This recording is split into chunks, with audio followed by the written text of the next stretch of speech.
रुपये आने वाले, मुझे फोन में आ रहा है, याद है। तो आपको थोड़ा तकलीफ होगी। अभी हमने 4 बजे तक रुका था, लेकिन सब मेंबर ऑफ पार्लियामेंट आ रहे हैं, सब पार्टी के आ रहे हैं, एनसीपी कांग्रेस के भी आ रहे हैं, बीजेपी के भी आ रहे हैं, शिवसेना के भी आ रहे हैं। मैं सब मेंबर ऑफ पार्लियामेंट को धन्यवाद दिलाना चाहता हूँ। तुमने आज जो माहौल बना दिया, कई यूपी के भी मेंबर ऑफ पार्लियामेंट है, जो बदायूं डिस्ट्रिक्ट की पार्लियामेंट हमारी बहन है, वही मुझे फोन आया कि मैं भी आ रहा हूँ। वो संगप्रिय मौर्य वो भी आने वाली है। आठवले साहब का भी फोन आ रहा है। लेकिन हमारे वेंगले बाबा बार बार मुझे चिट्ठी देते हैं कि भाई 4 बजे की ट्रेन है, जाने वाले लोग हैं, तो मैं आपका ज्यादा वक्त नहीं लूंगा, क्योंकि जिस प्रांत से आए हैं वो रियल मोमेंट के लोग हैं। रियली आप मैंने आपको गाड़ी नहीं भेजा, पैसा नहीं भेजा, खुद की ताकत लगा के तुम यहाँ आए हैं। अभी कांग्रेस की रैली थी, सब बस से भर के आ रही थी, और मैंने एक औरत बहन जी को पूछा आपको क्या किया, तो हमें 500 रुपए दिया हुए। वो लोग ऐसे चल रहे हैं, और यहाँ जंतर मंतर में इतने लोग भीड़ नहीं होती। बड़े बड़े पार्टी की भी भीड़ होती है तो 100-200 के ऊपर नहीं होती, लेकिन आज लोगों ने आप बहुत राष्ट्रीय समाज पार्टी का डेमोन्स्ट्रेशन सक्सेस किया है, तो मैं आपके ऊपर निर्भर रखता हूँ। ये बारने साहब आए, बारने साहब का भी मैं मेंबर ऑफ पार्लियामेंट है, वो मावल के, उसको भी शुक्रगुजार करना चाहता हूँ। माने साहब है, अभी कोल्हापुर के हैं। हमारे सदाशिव लोखंडे साहब मेंबर ऑफ पार्लियामेंट शिरडी के, उसको ही मैं तहे दिल से अभिनंदन करता हूँ। हमारे x member of parliament Haribhau Rathore, जो ओबीसी के मसीहा है, बहुत अच्छा मूवमेंट चलाते हैं, उसका ही मैं शुक्र अदा करता हूँ। हमारी बहन है, राष्ट्रीय जनता दल की वो प्रवक्ता है बोराड़े ताई, वो भी मेरी बहन है, उसका ही मैं अभिनंदन करना चाहता हूँ। और हैदराबाद के जज आके गए थे, जज ईश्वरैया, इस हाईकोर्ट के जज थे, वो भी आए, उसका भी मैं शुक्रिया अदा करता हूँ। और गुजरात से आए हुए हमें प्रांत के अध्यक्ष है, चाहे हमारे गोयल रहेगा, गढ़वी रहेगा, शर्मा रहेगा, सभी को शुक्रिया करता हूँ। किन्नू साहब कर्नाटक से आए हैं, टोंटापुरे कर्नाटक से आए, उसका भी मैं अभिनंदन करना चाहता हूँ। और महाराष्ट्र के हमारे काशीनाथ शिवते, सबसे ज्यादा काशीनाथ शिवते की ताकत ज्यादा है, उसको भी मैं सलाम करना चाहता हूँ। और उत्तर प्रदेश के हमारे चंद्रपाल है, वीरेंद्र पाल है, हमारी प्रवक्ता कमला सिंह प्रोफेसर है, उसको ही मैं धन्यवाद दिलाना चाहता हूँ। और छाबड़ा जी है, हमारे दिल्ली के अध्यक्ष है, वो आज उसका जन्मदिन है। हमारे प्राध्यापक टेकाले सर है, उसका भी आज जन्मदिन है, उसको ही मैं धन्यवाद दिलाना चाहता हूँ, उसको हैप्पी बर्थडे बोलता हूँ।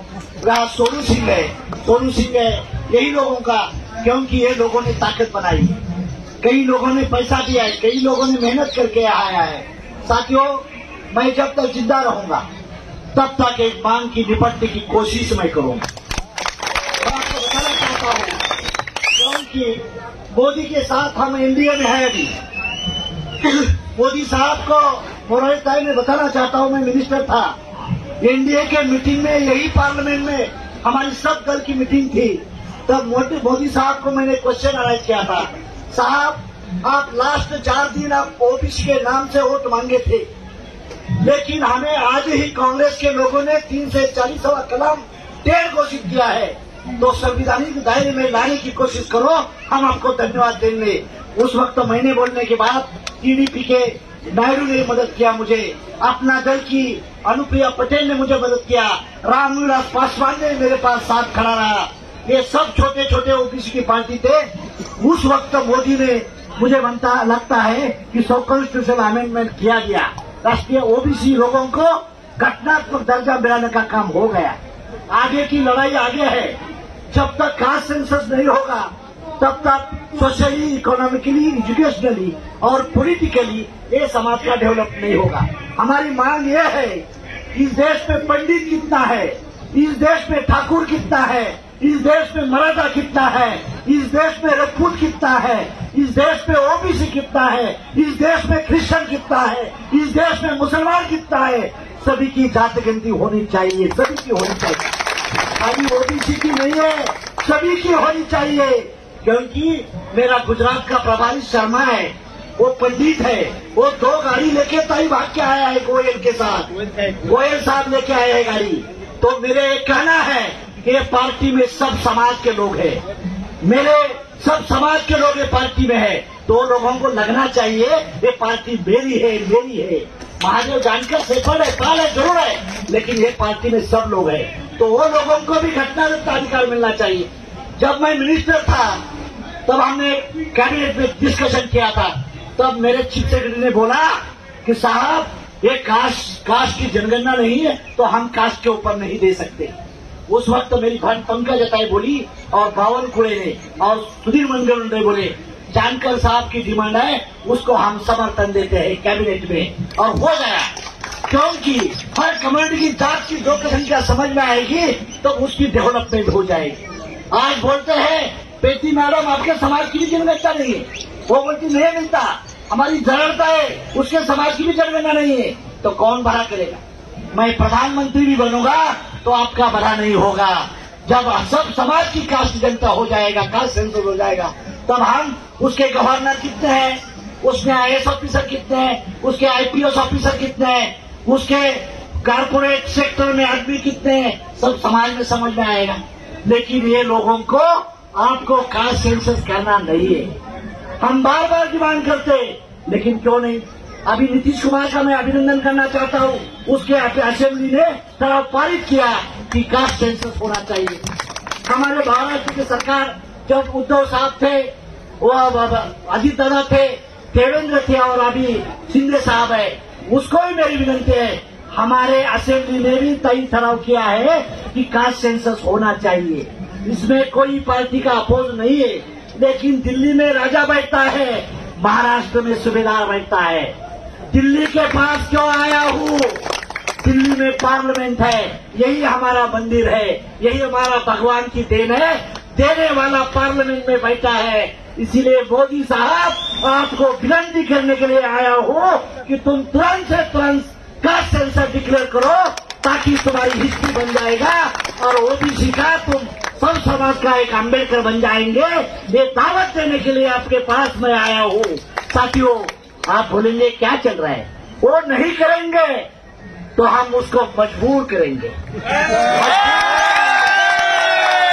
मेरी बहन ने अभी बोला है, महाराष्ट्र का चीफ मिनिस्टर RSP के बिना नहीं बनेगा।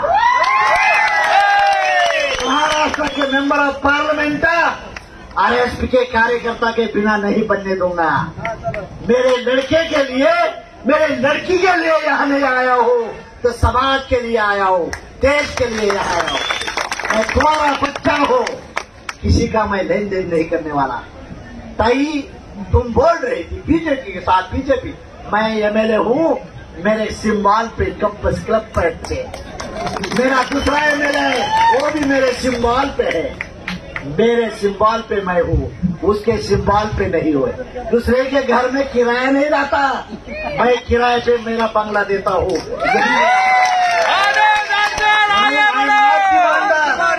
कमांडर, आज मुझे ताकत देखनी थी, आज मुझे ताकत देखना चाहिए था कि मेरा कार्यकर्ता असली कौन है और नकली कौन है, मेरे समझ में आया।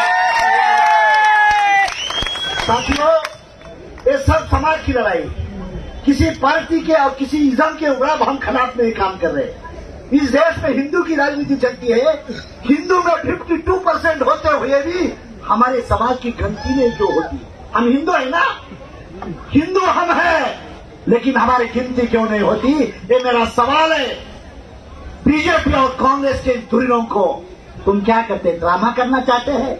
तुम हमारा ड्रामा करेंगे, हम आपका ड्रामा करेंगे। ये मत सोचिए मेरे पीछे और आगे कोई नहीं है, मेरी हिस्ट्री मेरे पीछे आगे रहेगी, ये समझ के चलो। तो साथियों, मैं आपको रिक्वेस्ट करना चाहता हूं, आपके पार्लियामेंट्री सीट पे जाइए, आपके असेंबली के सेक्टर में जाइए और संगठन लोगों का ताकतवर बनाना चाहती है। जिला परिषद मेंबर बनाओ, कारपोरेटर RSP के बनाओ, MLA RSP के बनाओ और मेंबर ऑफ पार्लियामेंट RSP के बनाने की ताकत बनाओ। देश के प्रधानमंत्री को हम बताएंगे, मेरे इतने लोग बच्चे मेंबर ऑफ पार्लियामेंट बन चुके हैं, आपको हमारे सिवाय पार्लियामेंट में लॉ नहीं कर सकते, हम दबे के साथ बता सकते हैं। अरे भाई, आज बदौर से लोग आए, उत्तर प्रदेश से आए, झारखंड से आए, कोई गुलबर्गा से आए और गुजरात से भी कुछ आए। सब लोग कम रहे, छोटे रहे। महाराष्ट्र में ज्यादा है, काशीनाथ शेट्टी की ताकत बहुत बड़ी है, हम पैदा सा इसीलिए बड़े। लेकिन अभी हम ज्यादा वक्त उत्तर प्रदेश, गुजरात और कर्नाटक की ओर ध्यान देंगे, ज्यादा से ज्यादा वहां जाने की कोशिश करेंगे। साथियों, अभी लेफ्टिस्ट पार्टी के लिए वैक्यूम हो चुकी है ताई। लेफ्टिस्ट पार्टी के लोग मेरे संपर्क में बहुत आ रहे हैं। परसों हम शरद यादव को मिलने के लिए गए थे, दर्शन लेने के लिए। वो बहुत अच्छे लोग हैं। वीपी सिंह तो मैं कॉलेज में स्टूडेंट था तब मेरे हॉस्टल में आए थे, प्रधानमंत्री होते हो। और उस पर वीपी सिंह मुझे बोले थे कि भाई मंडल की लड़ाई हम लड़ रहे थे, तो बच्चे कौन है? तो साहब बोले मैं हूँ, तो आप भी एक देश का प्रधानमंत्री बन सकता है। ऐसा वीपी सिंह ने मेरे कॉलेज में, ये चक्कर में हम पढ़ रहे हैं। उसके ऊपर हम लॉ मैरिज कर रहे हैं, लॉ कर रहे हैं। किसके ऊपर? प्रधानमंत्री की चेयर के ऊपर। तो आप देखिए क्या करना है। हमारी लंबी लड़ाई है, लंबी रेस है। खाली एमएलए एमपी ऐसा कुछ छोटा नहीं है। लेकिन मैं नहीं बनूंगा तो मेरे लड़के तो कम से कम मेरा फॉलोअर तो मेंबर ऑफ पार्लियामेंट बन जाएंगे। ऐसा हम ऐलान करते हैं। और दिल्ली में राजा बैठता है, हर स्टेट में सूबेदार बैठता है। दिल्ली के राजा के मन में आएगा तो आपकी सूबेदारी हटा सकता है। इसीलिए हमारी आखिरी लड़ाई जंतर मंतर के पार्लियामेंट की तरफ से रहे। पार्लियामेंट में हमें एंट्री करना है। तो साथियों, आप लोगों ने अच्छा माहौल पैदा करने की कोशिश किया है। कांग्रेस की रैली से भी आरएसपी की रैली बड़ी हुई। मैं आया लास्ट ईयर, एनसीपी के आदरणीय पवार साहब की रैली थी, उससे भी 2 गुना मेरी रैली हुई कॉन्स्टिट्यूंसी के। तो देखिए, कांग्रेस कितने साल की पार्टी है, बहुत बड़ी पार्टी है। नेहरू के डिस्कवरी ऑफ इंडिया, हर आदमी ने डिस्कवरी ऑफ इंडिया पुस्तक पढ़ना चाहिए। नेहरू साहब ने लिखा है, उसमें कोई अच्छा है तो लेना चाहिए, सभी को गलत बात नहीं करना चाहिए। कई लोग वो भी अच्छे हैं, सब नेहरू फैमिली के बदनाम नहीं करना चाहिए। वो थे, इसीलिए हम कम से कम चल रहे थे। वो सभी को बर्बाद करके हम आगे नहीं जा सकते। इसीलिए भारत का संविधान बचना चाहिए। भारत का संविधान बचाने के लिए हम ताकत लगानी पड़ी चाहिए। और हमारे हक, हम किसी धर्म के ऊपर, किस पॉलिटिकल पार्टी के खिलाफ नहीं कर रहे। हम हमारी मांगे पूरे करने के लिए तैयार रहे। लेकिन ये लोग सत्ता के जोर पर आपको दबलने की कोशिश कर रहे हैं। तो साथियों, रीजनल पार्टी सब एक जगह आना चाहिए। रीजनल पार्टी को खत्म करने का बड़े बड़े पार्टी का प्लान होता है, उससे ही सोच के आगे चलना चाहिए। ये मुझे मालूम है। वो खत्म करने की लाइन करेंगे तो हम भी उसको खत्म करने के लिए प्लानिंग करेंगे। हम भी करेंगे। I am also engineer. मैं पैसा डोनेशन देके इंजीनियर नहीं बना, तो मेरिट के तरह पर मैं इंजीनियर बन गया हूँ। मेरिट के तरह पर मैं आज यहाँ लाइन में नहीं आता तो मैं अमेरिका में कम से कम कारपोरेटर बन जा, बहुत बड़ा इंडस्ट्रियलिस्ट बन जाता था। मेरे सब दोस्त इंजीनियर। अब अमेरिका में हेलीकॉप्टर की फैक्ट्री डाली है और मैं रोड पे घूम रहा हूँ आपके साथ। तो साथियों, मैं बताना चाहता हूँ, मैं ओपन जनरल से टाइट फाइट किया था और इंडिया में 3rd आया था ओपन से। उस वक्त तो मुझे एंट्री भिंटी कुछ नहीं थी। तो मैं बताना चाहता हूँ, हम इंजीनियर में देश में 3rd आए तो पार्लियामेंट में हम देश में 1 नंबर क्यों नहीं आते? मुंडे साहब को मैं जिक्र करना चाहता हूँ। मैं अभी सुबह सुबह आते आते पार्लियामेंट का उसका स्पीच में सुन रहा था। गोपीनाथ मुंडे और 7वां member of parliament of Hingoli, ये दोनों का मैं स्पीच सुन रहा था। तो उसने दिल की बात रखी है। बीजेपी का बोझ था गोपीनाथ मुंडे को, लेकिन गोपीनाथ मुंडे ने बोला, जिस समाज के लिए मैं पार्लियामेंट में आया हूँ उस लोगों की बात नहीं करेगा तो मेरे मेंबर ऑफ पार्लियामेंट रहने से क्या फायदा होगा? ये पहला सवाल क्वेश्चन अराइज करने वाला गोपीनाथ मुंडे मुझे बेटा माना है। भंडारी को बेटे को, मोरारजी को बेटे को नहीं माना, धनगर को बेटे को बेटा माना है। तो मैं जिक्र के साथ बताना चाहता हूँ, ऐसा लीडर चाहिए। कोई पार्टी में रहने दो, जब मेरे समाज के हित का निर्णय डिसीजन गलत होता है तो मैं सत्ता के ऊपर नहीं बैठूंगा। तो यही हमारी सोच है। ये स्वाभिमान की लड़ाई है। तो पार्टी कौन सी आपकी है ये सोचना चाहिए। तो साथियों, मैं तो इंडस्ट्रियलिस्ट नहीं हूँ, मैं शुगर बेल्ट वाला नहीं हूँ, मैं शिक्षण सम्राट नहीं हूँ, मैं रोड का सम्राट हूँ। जनता का सम्राट बनना चाहता हूँ।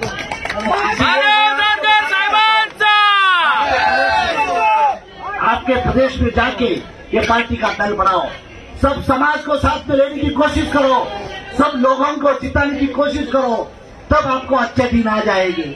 और हम बताने चाहते हैं, कोई भी स्टेट की सरकार बनती है तो तुम्हारे पार्टी का नाम लेने बिना सरकार नहीं बनना चाहिए। उत्तर प्रदेश के लोगों को मैं बताना चाहता हूँ, उत्तर प्रदेश में भी राष्ट्रीय समाज पार्टी गुजरात और उत्तर प्रदेश की ओर बहुत अच्छी चल रही है। महाराष्ट्र के बाद जीतने वाला स्टेट कौन सा है तो गुजरात है। गुजरात का जनते का मैं नमन करना चाहता हूँ। गुजरात के जनते ने ही मुझे सहयोग दिया है। अभी 3 कारपोरेशन हमारे हाथ में है, 28 कारपोरेटर जिता के लाया है। महाराष्ट्र तो बहुत है, लेकिन गुजरात ने भी जिता के लाया है। अगली बार अभी मेंबर ऑफ पार्लियामेंट बनना यूपी के हाथ में रहेगा। शायद आप मौका देंगे तो महाराष्ट्र से और यूपी से ही मैं चुनाव लड़ूंगा। यही मेरी मेंबर ऑफ पार्लियामेंट की तैयारी चल रही है। महाराष्ट्र की 1 सीट से लड़ूंगा और यूपी की 1 सीट से मैं जीतने की कोशिश करूंगा। 2 जगह से पर्चा मैं भरूंगा और मेंबर ऑफ पार्लियामेंट महाराष्ट्र भेजता है का यूपी भेजता है, ये मुझे देखना है। यही मैं आपको बताना चाहता हूँ। और आपके ट्रेन का टाइम हो रहा है। जो लोग आए हैं धीरे से शांति से जाने की कोशिश करो। कोई तकलीफ आए तो फोन से कांटेक्ट करो, हम आपको मदद करने की कोशिश करेंगे। और आज हिस्ट्री किया आप लोगों ने, सब समाज के लिए, आपने सब समाज के लिए आज आया है, कूद के लिए नहीं आए, सभी के लिए आया है। आज यूर हिस्ट्री के पन्ने पे राष्ट्रीय समाज पार्टी का जब इतिहास लिखा जाएगा तो उस मंच में आपका नाम और फोटो तो कम से कम आएगा, कम से कम आ जाएगा। ये आपको याद करिए। और आप लोग आए, आपका टाइम लिया। जो बुजुर्ग लोग हैं, जैसे लक्की सागर साहब हमारे मार्गदर्शक है, बहुत उच्च चिंतक है, बहुत अच्छा उसने मुझे लीडर बनने का कोशिश ऐसे लक्की सागर ने किया है, लक्की सागर ने बनाया। मेरे मामा मेहनत कर रहे हैं। कुमार सुशील जी जान से एक साइंटिस्ट की जमीन छोड़ के एक पागल जैसा घूम रहा है, वही लोगों का संघर्ष है। किन्नूर साहब है, किन्नूर साहब belongs to the Koli community from Karnataka, बहुत इंजीनियर है, उसका बेटा भी इंजीनियर है। सबसे ज्यादा पार्टी को धन देने वाला कौन है तो उसका बेटा धन देता है पार्टी चलाने के लिए। भाई मैं ऐसे लोगों को भी शुक्रिया करना चाहता हूँ। गोयल साहब आप आए, बस लेके आए, अच्छा है, उसका भी अभिनंदन करना चाहता हूँ। जो लोगों को कोई पार्टी होने दो, डिसीजन हमारे स्टेट के प्रेसिडेंट लेंगे, नेशनल की बॉडी लेंगे, उस हिसाब से चलना चाहिए। जो बोलते हैं संघर्ष से बीजेपी क्यों बढ़ती है, बीजेपी के लोग केंद्राइज होता है, मेहनत करता है, हमारे लोग मेहनत नहीं करते हैं। उसके ऊपर उसके ऐसा नहीं करना चाहिए। ये सब बढ़ेगा। हर महाराष्ट्र में 1 लाख पोलिंग बूथ है, हर बूथ में 1 आदमी तैयार करेंगे ना तो महाराष्ट्र का नक्शा हम बदल डालेंगे। 1 लाख पोलिंग बूथ है और देश में 1 करोड़ पोलिंग एजेंट, देश में 1 करोड़ है। हर गांव में 1 बंदा तैयार करो, हमारी बहन 1 तैयार करो, आप कितने लोग तैयार हो जाए, डेफिनेटली आप बड़े हो जाते हैं। मैं आपको दिल्ली वालों को, उत्तर प्रदेश का नोएडा वाले को, सेक्टर को मैं बताना चाहता हूँ, दिल्ली में हम बार बार आते रहेंगे। दिल्ली के लोगों को और उत्तर प्रदेश वेस्टर्न के लोगों को भी ऐलान करना चाहता हूँ कि दिल्ली का प्रोग्राम आपको सक्सेस करना है। अभी आए महाराष्ट्र से लोग, गुजरात से आए, कर्नाटक से आए, लेकिन अगली बार का प्रोग्राम आप यहाँ के प्रांत में, उत्तराखंड है, हमारे उत्तर प्रदेश है, ये लोगों ने तैयार करना चाहिए। और ये मांग है कि देश के प्रधानमंत्री और मोदी साहब और इस देश की बात की मांग होम मिनिस्टर अमित शाह के पास जाएंगा। जो हमारे ब्यूरोक्रेट्स आए हुए हैं, उसके CIB LIB रहेंगे, उसको कॉन्टेक्ट करिए कि हम निवेदन देना चाहते हैं। हमारे निवेदन देने के लिए सलाकी सागर है, कुंडूर साहब है, लेगरे मामा है और हमारे सुशील कुमार है, ये बंदे काशीनाथ चौथे लोगों के हाथ से दिया जाएगा। और आज लोगों को समझ में आए, मीडिया वाले को भी धन्यवाद देना चाहता हूँ। जो लोगों ने मीडिया ने हमें कवर करने की कोशिश की, उसको सभी को मैं धन्यवाद दिलाना चाहता हूँ। और ये लड़ाई जारी रहेगी। जो आदेश हमारे स्टेट के प्रेसिडेंट देंगे उसके हिसाब से आप चलना है। इसी के साथ ये डिमांड पूरा करने के लिए ऐलान करते हुए जो लोग साथियों आया, सहयोग दिया, सपोर्ट किया, बारिश के वक्त में आप आपने जगह नहीं छोड़ी, जबकि छाता का यूज नहीं किया, उसको ही तहे दिल से मैं अभिनंदन करना चाहता हूँ। और ये प्रोग्राम खत्म होने का ऐलान करता हूँ। जय हिंद, जय भारत। राष्ट्रगीत होगा, देश का नेता कैसा हो।